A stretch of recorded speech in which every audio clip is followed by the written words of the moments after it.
This is the parashut for this week. Before we get into the details, remember to subscribe or hit the notification button and share this information so that everyone can be alert of this week's Torah portion. This is the reading for the holy day of Shavuot.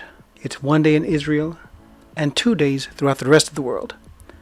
Pesach is a 7-day festival in Israel, the first and last days of which are holy. This time of year marks the start of the wheat harvest and the end of the barley harvest. Shavuot also marks the time that Jews were given the Torah on Mount Sinai. It is considered a highly important historical event. The Christian festival of Pentecost also has its origins in Shavuot and occurs on the 50th day after 40 days of counting the Omer. Shavuot is one of the 3 biblically based holidays, and the reading is Deuteronomy 14:22 through 16:17. Every year you must take 1/10 of everything your seed produces in the fields and eat it in the presence of Elohim your God, in the place where he chooses that you have his name live. You will eat the 10th of the grain, new wine and olive oil, and the firstborn of your cattle and sheep, so that you will learn to fear Elohim your God always. But if the distance is too great for you, so that you are unable to transport it, because the place where Elohim chooses you to put his name is too far away for you, then when Elohim, your God, prospers you, you are to convert it into money. Take the money with you.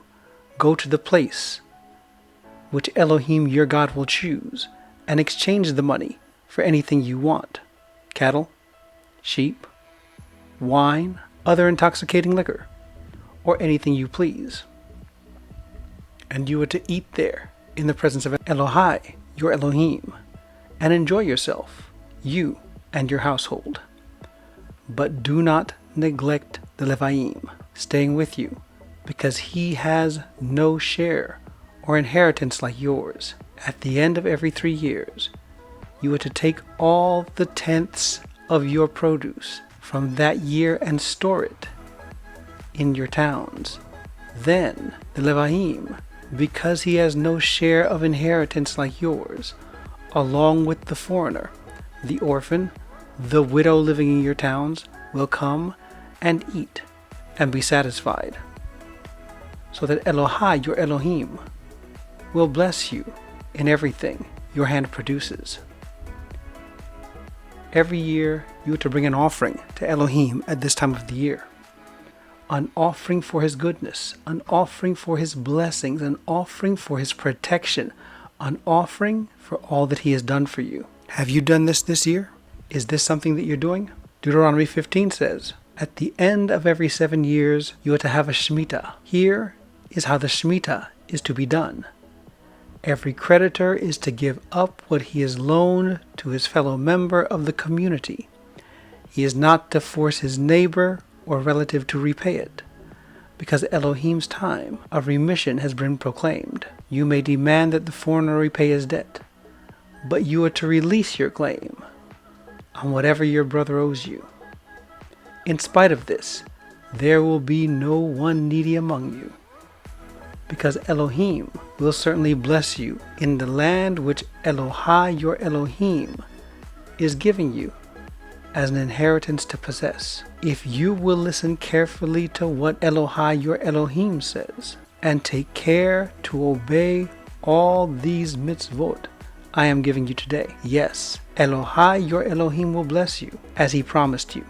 You will lend money to many nations without having to borrow, and you will rule over many nations without their ruling over you. Shemitah is the sabbatical year of Israel. According to Torah, during the Shemitah year, farmers are to take a break from the activity of cultivating the land. Whatever grows on the land without cultivation is open to everyone, especially the poor, to come and take. This is from Leviticus 25. The word Shemitah comes from the verb shmata, meaning to loosen or detach. During the Shemitah year, we are to loosen our hold on the land and acknowledge that the earth and all that is is Elohim's. This comes from Psalms 24:1. Also, another aspect of this detachment is the Shemitah Kasafim, the generous readmission of debts that take place in the Shemitah year. Deuteronomy 16 says, "Observe the month of Aviv, and keep Pesach to Elohai your Elohim, for in the month of Aviv, Elohai your Elohim brought you out of Egypt. At night you are to sacrifice the Pesach offering from flock and herd to Elohai your Elohim in the place where Elohai will choose you to have his name.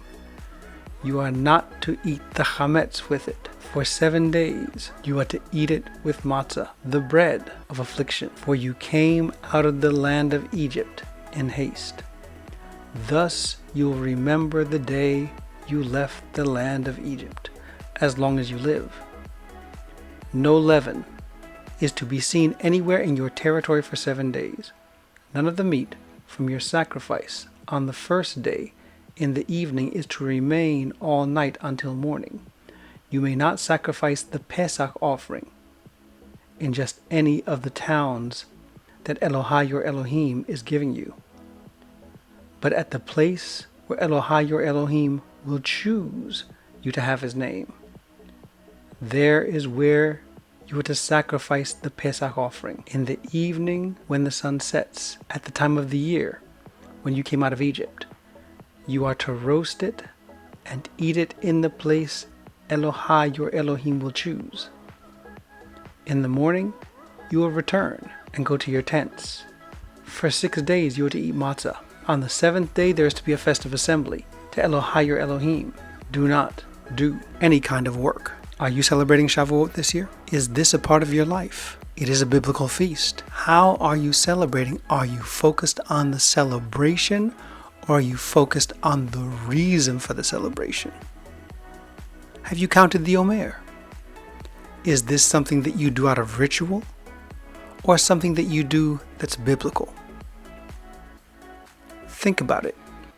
Think about why many Jews do what they do. Is this because of culture, or because of lack of understanding of their heritage? Continue to be blessed, and continue to study Torah.